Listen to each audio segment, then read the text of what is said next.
Hello all traders. Today is Monday, 30th of December 2024, and we're going to look at the trades that I have taken on Nasdaq, Dow Jones and S&P 500 futures. If we look at the daily and 1 hour macro charts, we see that the price was fluctuating above and below the previous day low on all E-minis and started to go down during the Asian session and recovered during the London session.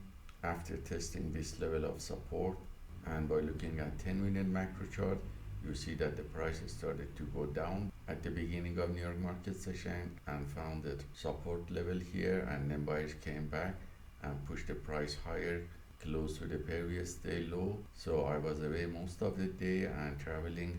So during the London session, I took some long positions here on Dow Jones with setup T and also on S&P 500 with setup B. And later during the day, when I came and checked the chart, there was several opportunities on Nasdaq that I took with setup C and T repeatedly.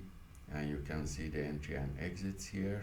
So all these signals were copied by copy trader to multiple Apex Trader funding accounts, and you can see here the performance on one of these accounts here that shows it was positive with profit factor that is shown as 99 but is infinite because we had 100% win rate from the 6 long positions taken.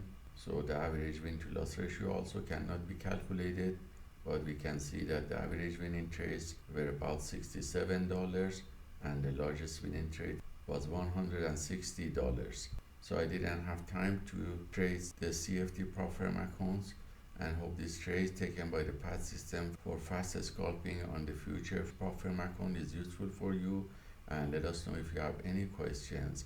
Have a wonderful day and holidays, and Happy New Year to everyone.